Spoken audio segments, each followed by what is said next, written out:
Hello, and welcome to the Creator Economy Podcast. My name is Ken Yeung, and alongside me is my friend Greg Narain. We are here to talk about everything that's going on in the creator economy. This is, I don't know what episode we're on, episode 41, I believe. And we're here to talk about the key. Oh my God, it is Friday. I honestly cannot recall what the hell is going on these days. You figure since we're recording this, Greg, I honestly don't have the script open. This is bizarre. I don't know. It's bizarre. Yes. Well, I'm exhausted. I didn't sleep last night either. So, Oh my God. Well, uh, hopefully you'll be able to you'll be well rested for the weekend. So well, let's yeah. So, in any event, welcome to the Creative Economy.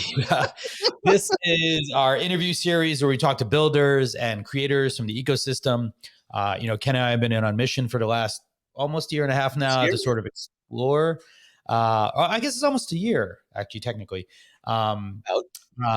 but yeah, we've been looking at and interviewing folks from the creator economy. We do 3 shows a week. On Tuesdays, we do a show about Web3 and how to implement it called Creative Work. On Wednesdays, we publish our created economy interview series. And on Friday mornings, when we can wake up, we do the news. So this week, we are lucky to have Derek with us from Discord. So why don't we just jump right into it? Yeah, absolutely. Hey, Derek, how's it going? Welcome to the show. Thanks for having me. Very excited to talk with you. Yeah, likewise. So, Derek, for those that don't know who you are, why don't you kind of give us a quick intro about who you are and what you do at Discord? Sure. I'm Derek Yeung. I am the lead product manager on all things creators related at Discord. Been with the company for a little under 9 months at this point, which feels like yesterday, to be honest. It's been a whirlwind. A lot going on, and then happy to dive into a lot of that right now.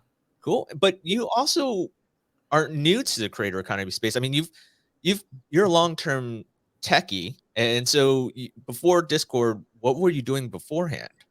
Yeah, I would say, the better part of the past decade building for the creator economy long before it's had a name.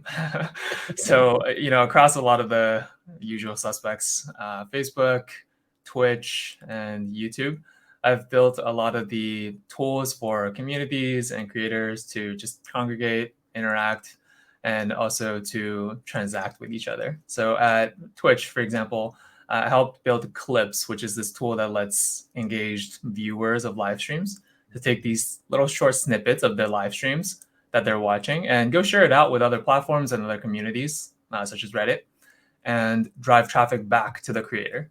And what we saw was that there was a lot of creativity and ingenuity that happened when people can just take this little bit of video, apply some of their sort of meme-esque type of captioning, titling, minor editing, and it turns it into like a viral moment. And so what that did for creators is it helped them mobilize their already engaged viewers and deliver value back to them and back to the platform. I think like somewhere in 2017, 18, it was driving upwards of like 20% of all Twitch new user traffic every month. So not a small number at Twitch scale, right? That's like a flavor of the type of things I worked on. Super cool. So I think what is your how is Twitch, I'm sorry, not Twitch, how is Discord viewing because Discord started off really having its heyday with the gamers, right? And then all of a sudden now a lot of creators have flocked to using it to establish communities.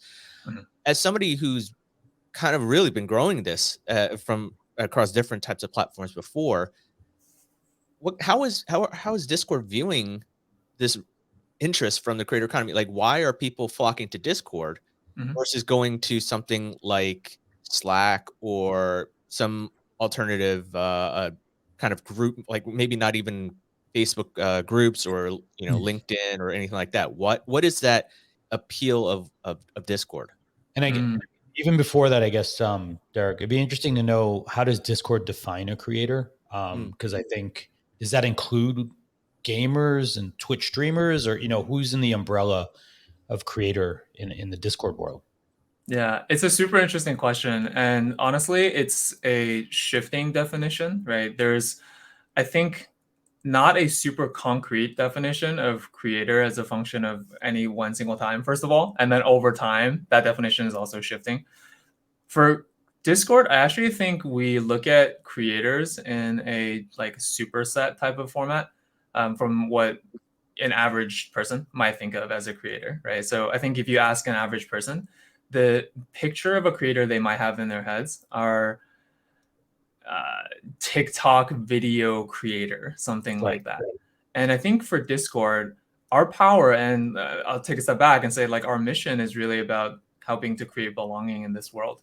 And because of that, the types of creators that gravitate and lean towards Discord are those that value the sense of community and to help people come together, interact, and have that sense of we have common ground and we have something that we share.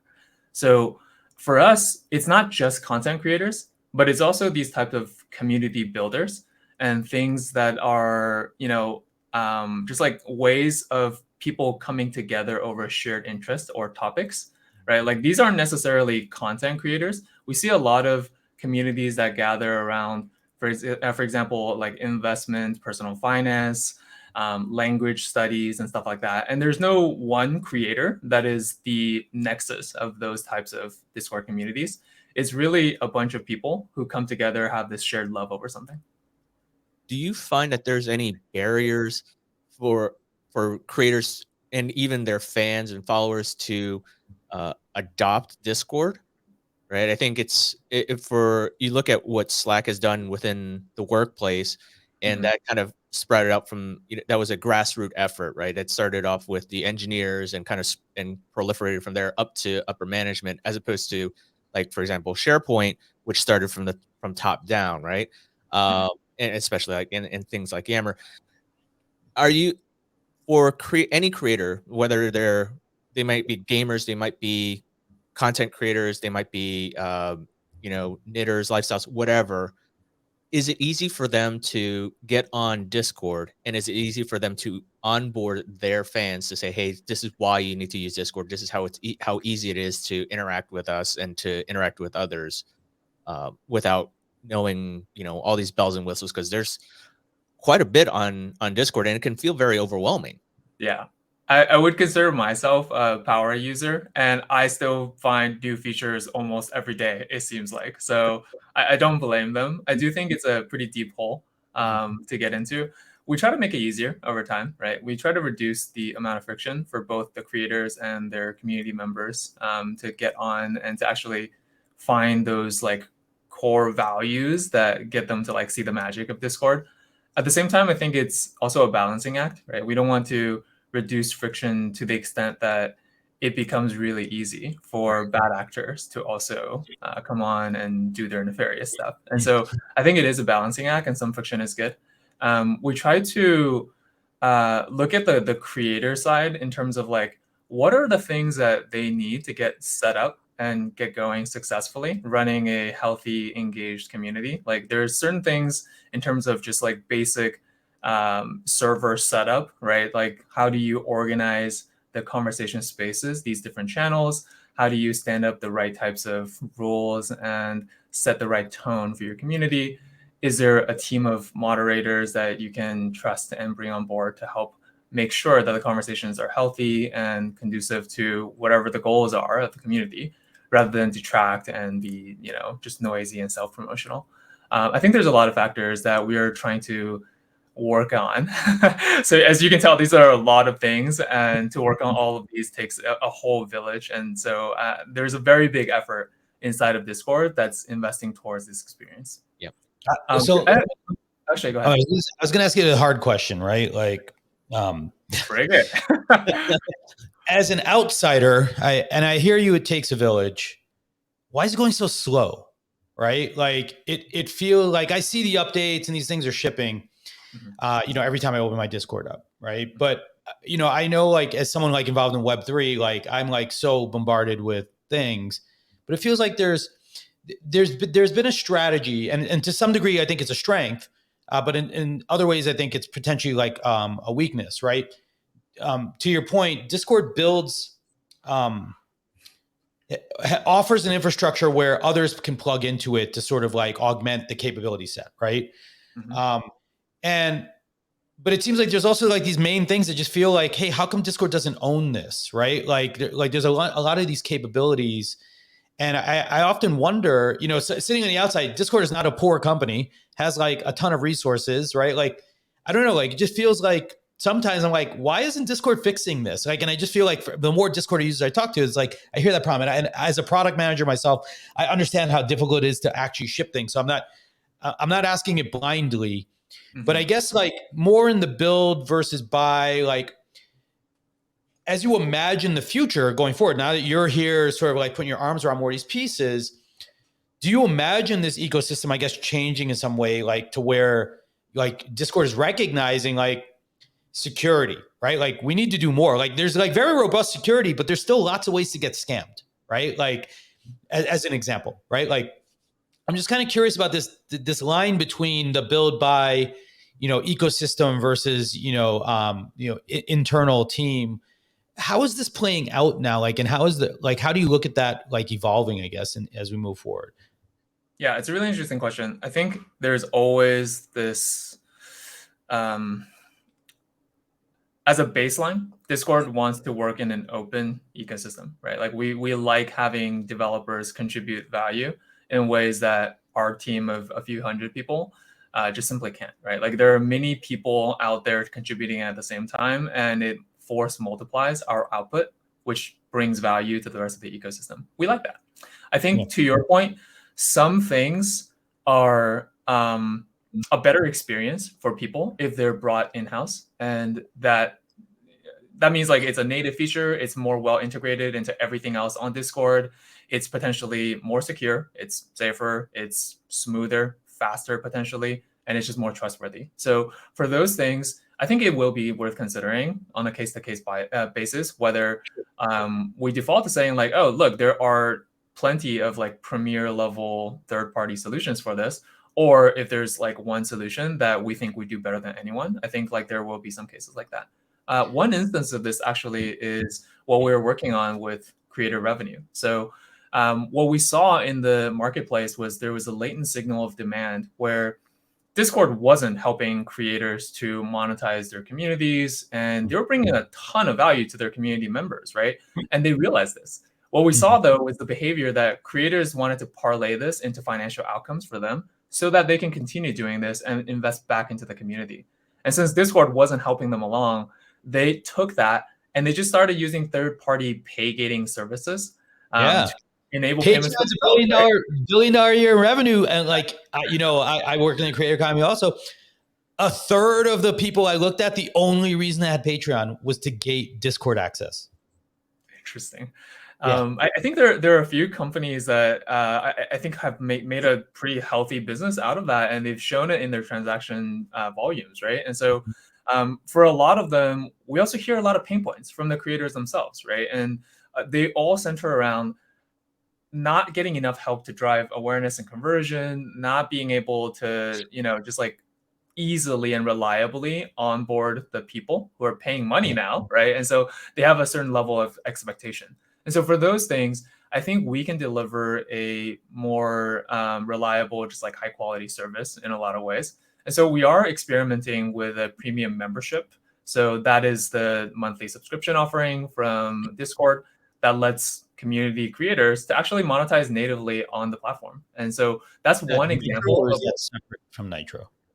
that is a separate feature from Nitro. Yeah. Okay, gotcha. But that's two main ways, although there are other opportunities for Discord to generate revenue for itself, right? I mean, obviously Nitro is the big one. You also have this premium subscription, which I think it launched late last year, and is in a pilot program. But then there's other non-ad revenue or non-ad opportunities for Discord for itself to generate some other types of income on the side, so to speak. Mm-hmm. And then kind of I want to piggyback off of Greg's point in terms of native. Do you see any potential over in terms of Discord's future to stream to make it to integrate third-party services more seamlessly, right? Not necessarily creating these services natively, right? Because Discord, you have it's chat. It allows you to you incorporated a social audio type of capability a few like earlier last year or prior to that, and everyone's kind of going to that. I wonder, is there a way that Discord's thinking that it's not going to be as siloed as it should, as it may be perceived, right? Because right now it's like, oh, join my Discord, and then if you want to encourage your fans to buy merch or to listen to watch your latest video, you kind of have to point them Yeah. outward as opposed to kind of having something a little bit seamless.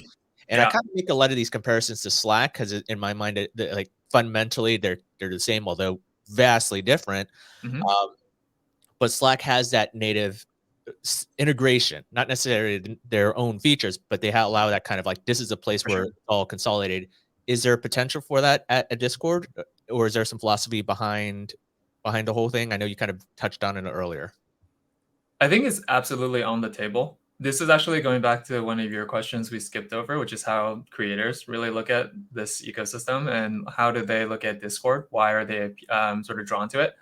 And I think the reason is as you look at the creator ecosystem evolve over time, there's more fragmentation of different platforms where people can put their content and distribute them, hopefully reach new people and build an audience.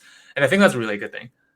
At the same time, I think that the fragmentation of all of these different content platforms, it creates a need for like some sort of centralization of this is where my community lives. And it turns out Discord does that. So no matter who you are as a creator, TikToker, live streamer, you can be selling goods on Gumroad or something. You could be a YouTube creator, Instagram influencer, whatnot. But there's one de facto home for your community, and that simplifies a lot of how you directly interact and exchange value with your community. And that place turns out to be Discord. I won't venture too far into your second question, which was like, why Discord over Slack? I'm very biased. Absolutely, yeah, yeah. But I think like in general, that single place where your community eats, plays, and sleeps is a place that I think we can do better in terms of bringing value directly to that home of the community. And so I think it is very much on the table for us to have better integrations that show a more native experience of bringing different parts of the value to the creator, or sorry, to the community, rather than having the creator play traffic control and point them out to all these different disparate locations. Yeah. Because there are very limited surfaces in Discord currently, right? Like it's sort of like the chat surface, and then maybe the audio surface, but like there's no pages, right? Or there's no embedded iframes or whatever else, right? Like stuff like that, which does help to keep some cohesiveness. To your broader point about community, though, I guess, Derek, and I ask this question to people in general because I think it's an existential kind of question, not because like someone's doing it right or wrong. But there's a distinction, I guess, between sort of like an audience or a collection of people versus a community itself, right? And I guess like any best practices or thoughts or understandings, now that you've done this multiple times now, right? Like multiple places, like what are some of the things that help someone make the audience into a community, right? Like, because I think like most creators, I would argue, have an audience. They don't have a community, because like the sort of simplest definition for me for a community would be that it's multiplicative by the members, right? Like, so the members are actually the ones creating like the content and the value. That's right. By meshing with each other. That doesn't happen just by chatting though, right? Like per se, right? Like, because there's lots of chat that happens on YouTube videos and other things like that. And yes, to some extent, there's kind of a community kind of starting there. What in your mind is that are some of the things that help move people down that pipeline or into that spectrum? Yeah, absolutely. I think there's a lot on this topic. I'll just go over a few top of mind things. I think the very first thing is pick your place, right? Pick your location. And I would say, going back to the whole content platform thing, I would liken the content platforms such as YouTube and TikTok, just going to draw an analogy to dating, I would liken those places to Tinder or Coffee Meets Bagel. And those are places that are really awesome for people, for creators to reach people and get discovered, right? It's the top of funnel for how they make that initial contact and connection with potential communities, community members down the road. But just like you would never expect to, go onto a deep relationship directly on Tinder, you would not expect that to happen on these content platforms either. What you would do is in the dating world, right? Like you would hit it off, transition to a more private controlled environment like text message or some messaging app, right? And you would try to set up the date there, etc., and develop a deeper relationship. Likewise with communities, you can first build an audience, and that loose association of just like recognition and viewership relationship can be established on these audience platforms. But as you want to deepen those engagements, you're going to move them into a more community environment. And the community environments are where you bring your own audience, right? So Discord is a great example of this. You see Discord links under, I think, like every YouTube video or like, a lot of YouTube videos.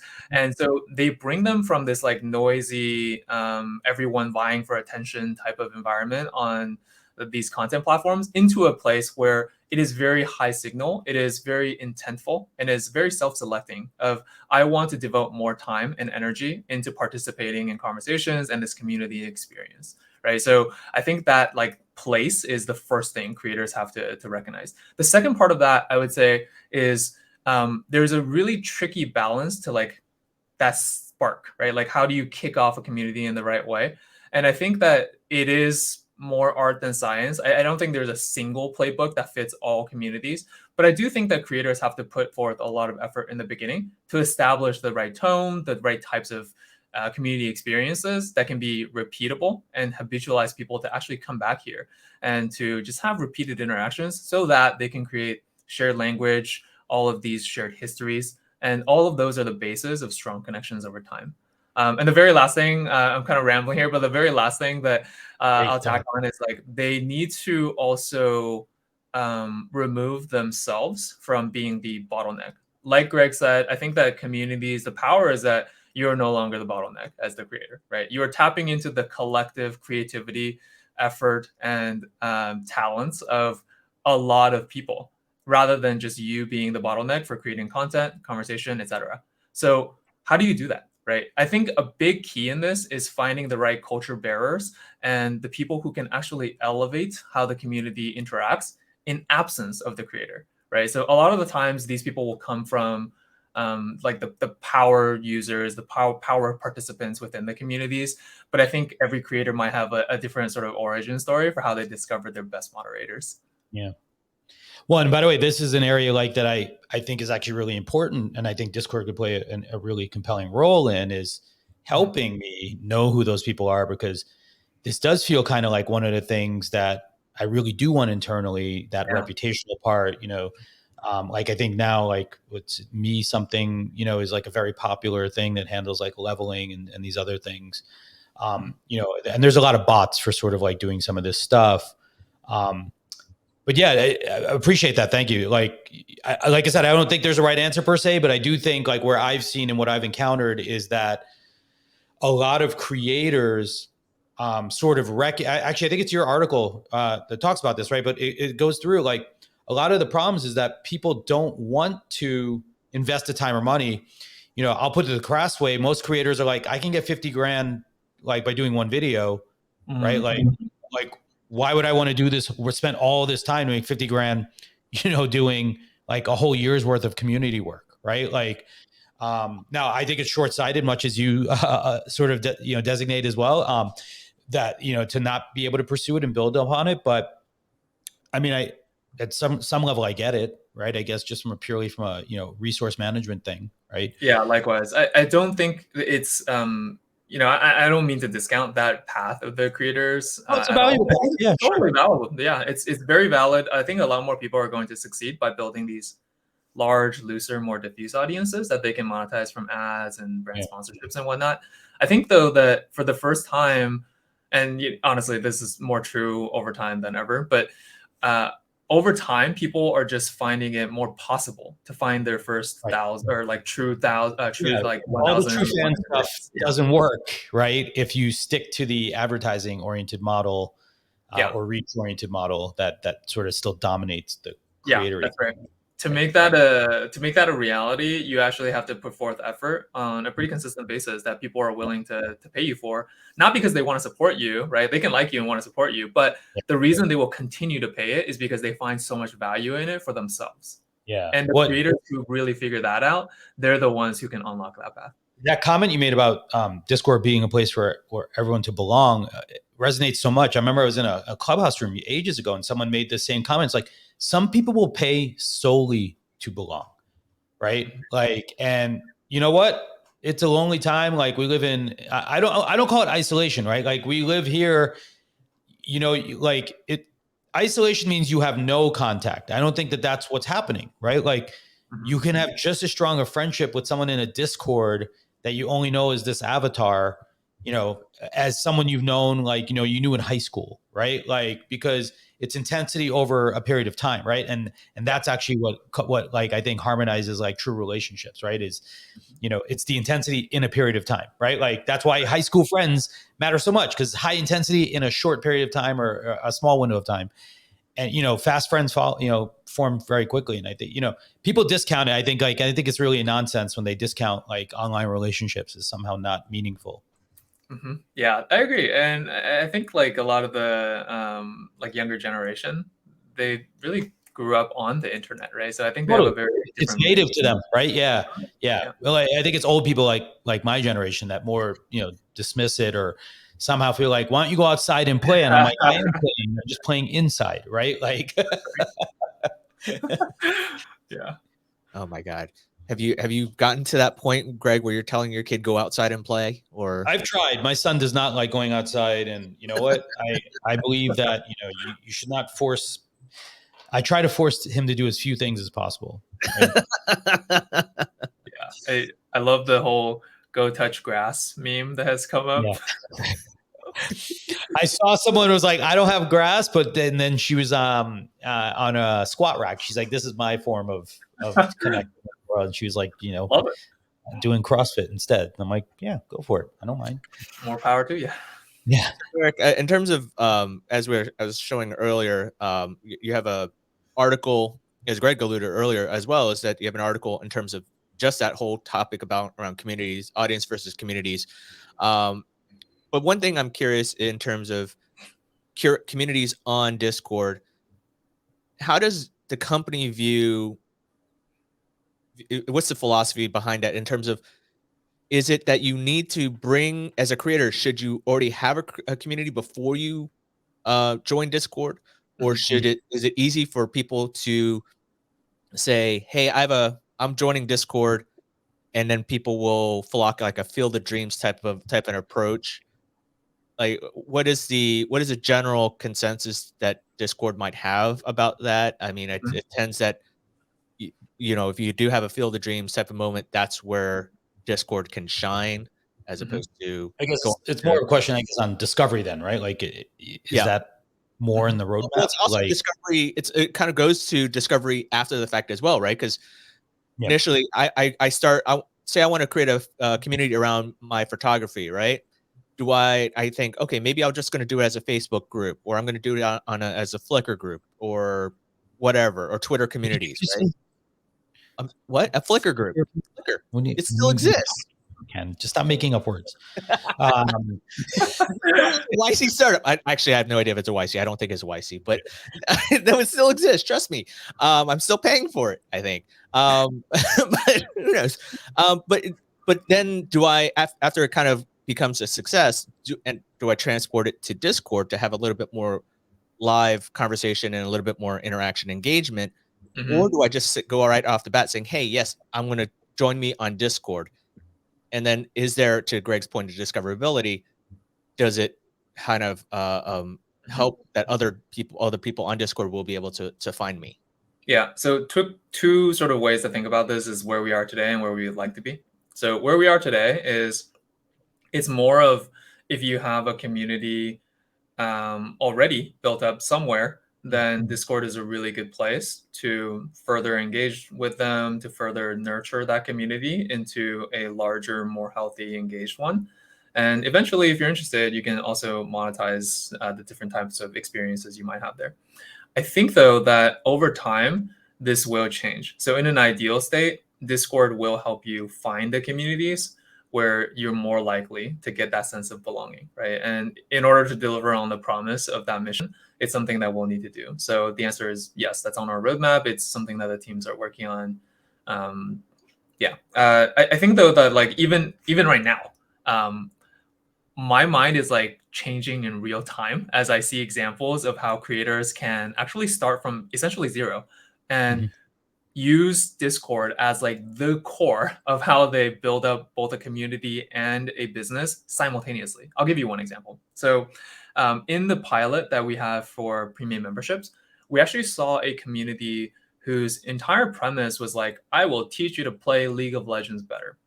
Right. So it's getting more relevant as a topic, and I think that like they held a essentially like a boot camp type of environment, a few weeks. There's a lot of modules, no matter sort of what lanes you run, what characters you have, what types of drills and practices you need. Like they got you covered, right? And so they ran this thing, and the content was hosted elsewhere, but the community portion was hosted on Discord. This is where they get together, chat, interact, have live Q&A sessions, demo sessions, etc. And when the bootcamp ended, this community creator was like, well, it's over. Like, I'm going to shut down the Discord. Like, hope you guys enjoyed it.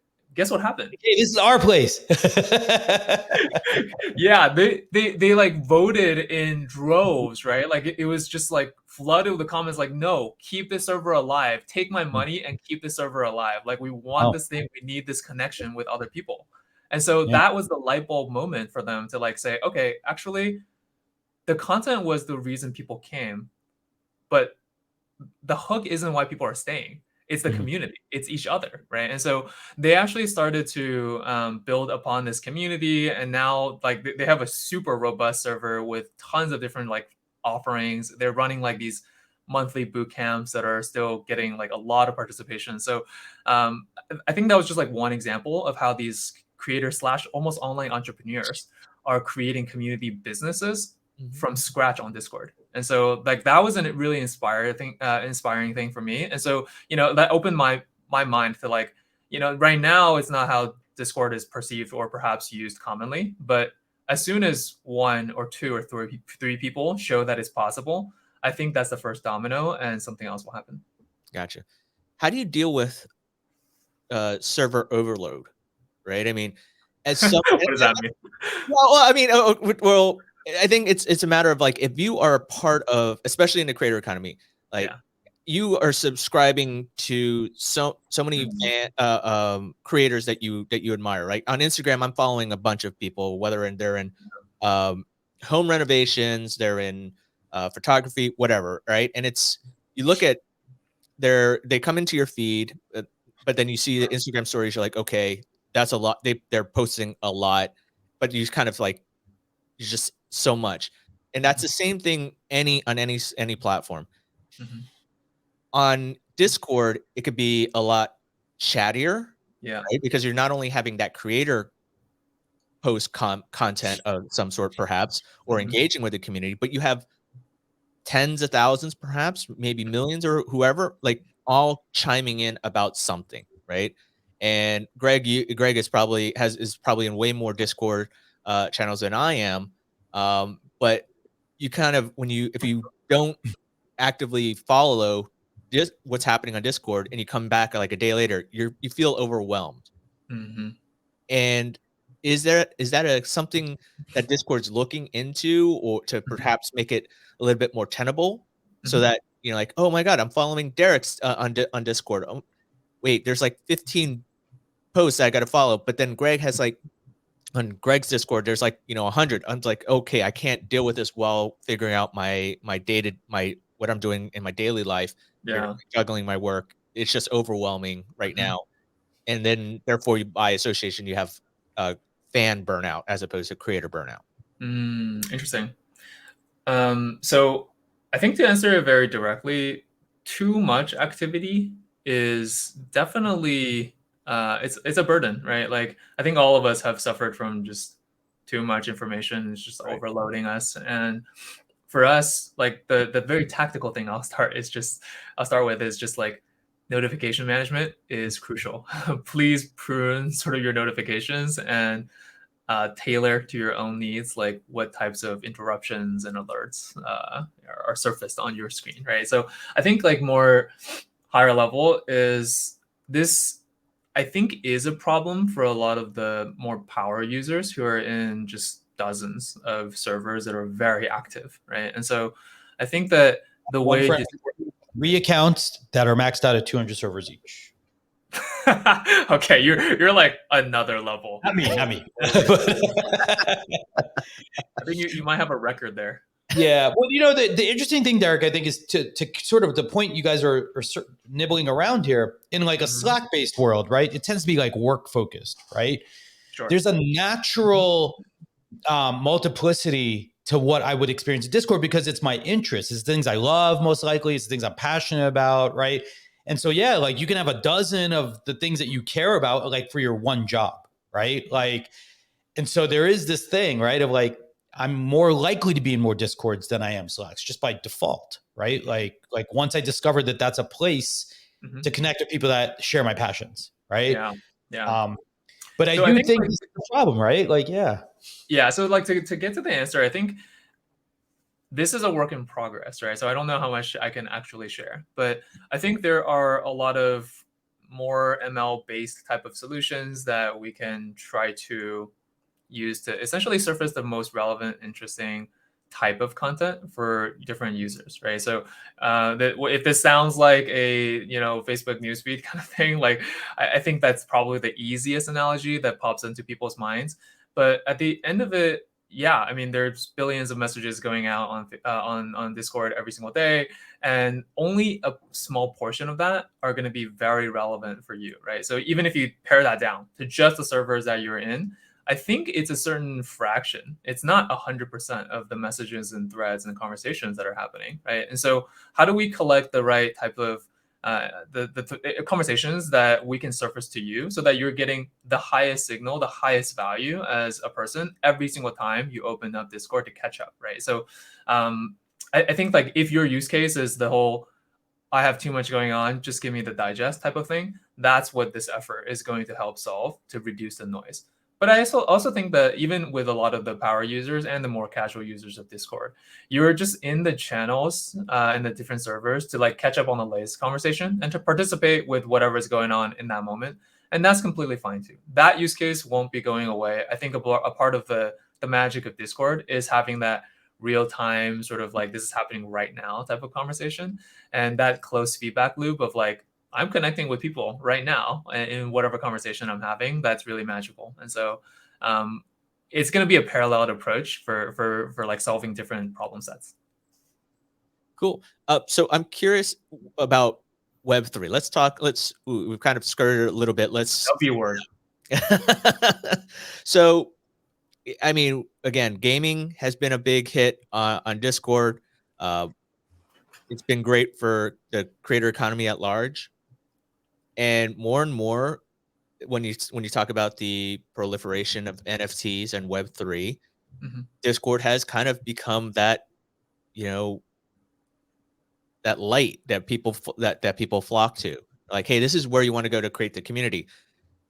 What does that suggest to you about the trend overall? And because does that also reflect what you're talking about, how the Discord's mission in terms of being that core for all communities, right? And is there anything that you can tell us in terms of how Discord might be addressing the Web3 space to kind of really embrace these type of creators?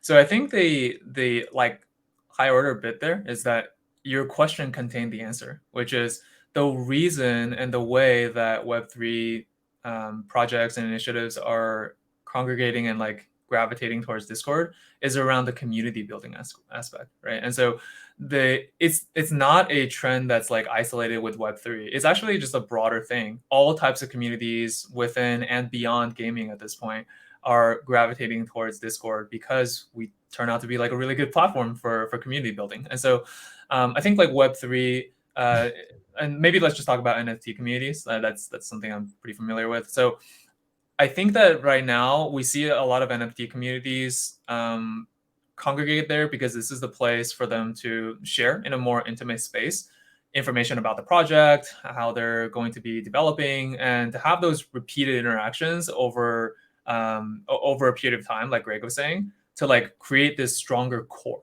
of supporters for each different project, right? And so I do see this happening a lot, and I'm very interested actually in like how this type of community can benefit from all the same things that we're building from for other community, but also what are their specific needs that we have a huge gap for, right? That are specific to the Web3 world.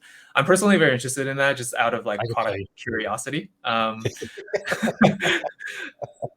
Yeah, but does that answer your question, or is there a different part to it? No, I think that certainly answers the question. I'm just kind of curious. Obviously we have to address that elephant in the room. Yeah, in terms I think like to answer the second part of it, actually, the way that Discord thinks about participating in that ecosystem, I think is something we're having conversations about constantly. And I do think there's, because of the nature of this space, it's just more vulnerable to just spammers and bad actors and scammers and all that. And so Discord wants to make that safe for this type of community on the platform, right? Yeah. So I try to make robbed myself of 0.4 ETH because I foolishly left DMs on, but oh gosh. And it wasn't. I was on a call, not paying attention. And by the way, I blame Discord for that, right? Like in my mind, I blame Discord because I don't view it as a safe place where the default rule should be turn off DMs. Because you're going to get in trouble, right? Like that doesn't see, like no other tool that I use, the rule is turn off DMs, right? Like they're there for a reason, it's built in, but like having to turn it off as a safety precaution and having to have people repeatedly tell people, we'll never DM you, don't do this thing, seems like a problem that needs to be addressed, right? 100%. But I have a better question. I think more to your point, combining what Ken was saying, I think touching where you went, Derek, because I agree with you. The token gated things, these sort of these rings of intimacy, right, and access that do exist, and roles have been sort of our straw man, I think, in the past for how to get to something more meaningful. And roles are great because it's like tagging responsibilities and things like that onto people. What we are seeing, though, like I think, like you're saying, even with financial gating and then now NFT gating and these other kinds of pieces, is that there's a lot more nuance to like than just a big pile, right? And then now this seems like another net new challenge for creator operators, right, as well as for members, right? Like to figure out like how to be better represented for my value in a community, and that's what I really think it's about, right? It's like roles were really great at like saying, I see value, right? Now we're at this part where it's like, how do we understand value, right? Like, because that's like the next big wave, it seems, right? Like, because like, sure, I could buy a thing which proves some financial value, right? Or, like I contribute a lot, or, mentally or cognitively, I see you often. Those are the squeaky wheels are the ones who might've gotten rewarded. There's this other part now where there's a long tail of contribution and participation that seems like there's this opportunity to be like, what about the sleepers in the community, right? How do we find those people and how do we elevate them up and how we give them a voice and do this other stuff? So I'm kind of curious, are you guys looking at that side as well? It's interesting. I will say there are lots of different types of value that community members can bring to the rest of the community and to the creator, right? Some of it, like you said, is monetized or it's monetary, right? It's like I'm financially contributing to some cause. Others are more fan work type of things, is the way I would put it, right? They're contributing a lot by helping to push the conversation along, introducing new healthy conversation topics and questions.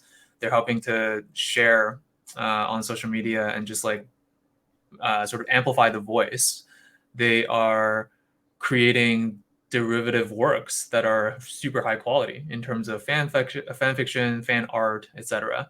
So I think there's much more that honestly every platform, Discord included, can be doing to just recognize these people for the more intangible sets of values that they're bringing.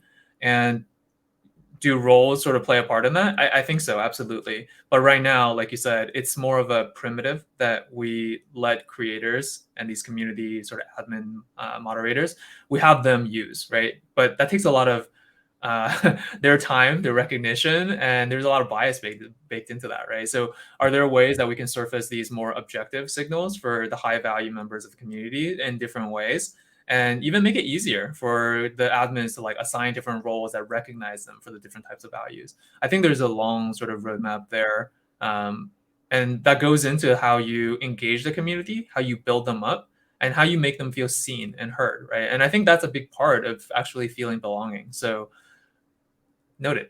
It's a good piece of feedback and question. Yeah, no, because I'm building. We never discussed this, but I'm building a platform that works on top of Discord. And one of our things is about making sure that like conversations are more accessible and that more voices can be heard. And I think because like for example, like you worked at Twitch, right?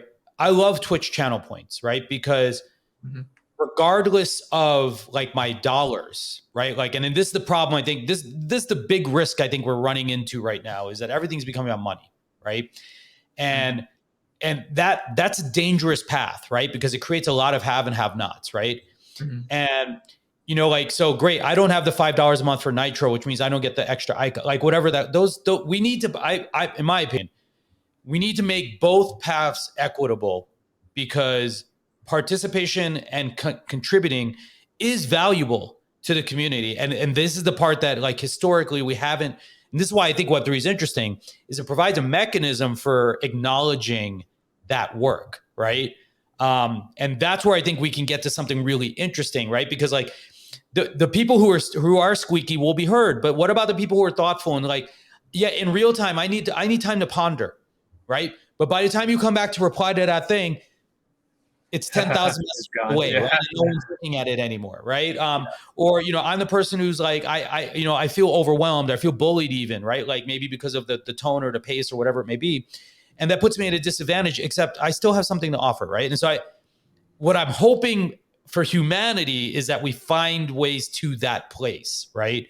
So that we stop becoming so pecuniary in all of our efforts. And the biggest problem I have with Web3 is that it commingles money into everything in a lot of ways. And also, and basically is creating like this very, very, adverse world in a lot of ways for people. That's why the dangerous place to turn your DMs off is because of the money involved, right? If there was no money involved, guess what? No one would be bothering to try to DM me to scam me out of ETH, right? I would. Okay. That's because you have access to my ATM card. That's only. This is also true. Yeah. Not really. Derek, I know we're running a little bit short on time, so I kind of want to get a beat on terms of how do you view the creator economy at large, right? As somebody who's been well versed in this space, you've as you stated earlier, you have touch point, you've touched every single big social platform that's out there, and now you're working at Discord, and communities is kind of that core central part. Where do you think the creator economy is going right now? Right? I mean, it seems that there's okay, we're doing link in bio stuff, we're finding ways to really help with production, we're helping people sell merchandise and grow communities, and it kind of just says, okay, go your own way, and here's all these tools, and you kind of pick and choose. And so it can be, I'd imagine it might be a little daunting for new creators to say, okay, where do I start? How do I do this? Do I just go with the big established platforms because they have an all-in-one solution versus kind of nitpicking? Like, where are we going in this space? Yeah, so I think there's a couple questions in there just to kind of extract a few. One is, where is the space headed in general? And two is, for new creators, how are they, or how might they think about getting started and getting on a path towards success? I'll answer the first one first. So the space, I hope it's going up. If it's not going up, we should pick something else to work on. But I think that like overall, there's just more and more interest in this as like a path for people to tell their own stories, bring people together, ignite important conversations, and to like make a living doing it, right? And so I think that all of these things continue to be more true as there are more tools for people to actually do those things with lower effort and with sort of just like a more incremental path without having to put forth a huge sort of upfront investment. So I think that like as more creators get into it, there's probably going to be way more appetite also to like, you know, pick out the best ones. There's going to be more appetite for brands to align themselves with the more sort of high affinity creators who might help them to drive better perception, better brand sort of things, as well as better direct response with sales, right? And so I think there's a lot of just like overall healthy optimism in this space. Sometimes it's like overly healthy, overly optimistic, but overall, I think it's warranted. And I think that the challenge that I see in the data right now is like the rate of new creators coming on and creating content is faster than ever, right? And it's because it's easier than ever. But people's attention spans and their like free times on average, they haven't kept up with that much, right? And so if every single creator who goes into this follows this path of I'm gonna build a huge audience and become the next Ninja, PewDiePie, whatever you name it, Right. it's not going to pan out. There's not that much attention to go around in the world, right? Like the the stat that I like to quote, and I forget the exact one right now, but I think it's the length of YouTube videos uploaded every single day is equivalent to 80 human years. It might have been uploaded every hour, right? And so if you think about that, how will we ever have enough attention to fuel an attention-driven creator economy? We won't. Like we would have to clone everyone many times over, right? And so that's not going to happen. The only viable path then is by process of elimination. You need to have people more focused on the depth of engagement and delivering value to fewer people that they would happily pay you for because they're getting so much out of it, rather than like we're going to do this on a per attention unit basis and monetize off of ads. So I think it's going to actually shift more in that direction of like more creators are going to sort of wake up and open their eyes to this possibility of smaller community, but more focused on the things that I care about. We have much more aligned sort of value principles, and I'm going to monetize off of this, right? And so I think that's going to be more of the future, but I could be wrong. I'm very excited to see it pan out. The second part of that question was, how do creators get started today? So this, you know, I've talked to a bunch of creators, and I still think that the common thing people will get started with today is working on content distribution platforms, which I think is right. Like they need to get a regular cadence of publishing, and they need to figure out what works, right, with their sort of baseline initial audience. And from there, they can iterate and hone it into something that is truly valuable, that people really flock to, and people want a deeper connection to them because of their quality of content, how their content resonates with the needs of people. So I think that the initial step there is to still just get started. Just start making content, documenting things, sharing them out, and start getting feedback, right? Because that's a scary first step, but it's the only first step you have. So stop worrying about all the individual tools, just create and worry about everything later on. Yeah, I would say there's some level of planning, right? But the TLDR is, yeah, just go do it. Just get started. Cool. Yeah, for sure. Greg, any last question? No, this has been wonderful, Derek. I appreciate it. It's great to chat with, I think, someone who pays as much, time and attention thinking about the space as I know we do. And it's great to hear Discord is, thinking about all these pieces. I mean, I imagine they were. I can also imagine how challenging it is, you know, fixing the Concorde as it's flying. But yeah, we wish you success because, you know, we need you to succeed for all of us to succeed. Awesome. Thank you for having me. And yeah, very excited to chat again soon. Yeah, and Awesome. for those that are interested, be sure to sign up for Derek's newsletter, Advancing the Creator Economy. It's go to creatoreconomy.us, and you'll get some great insights, especially the one that the latest one he published around audience versus community. So go ahead and subscribe Yeah, to his excellent, newsletter for more. excellent, great. Cool. All right. All right. Well, thank you so much, Derek. We'll see you soon. Thanks, y'all. Have a See good ya. one. All right. Oh, that's a problem when two of us are operating in the thing. So Ken, I think the only last thing to mention is that, you know, we do have our sponsor. Do we? Do we have our sponsor? Did We do we? have Where our did Banner go? I'm like lost everything now. Oh, all right. By the way, you can get a $200 discount to the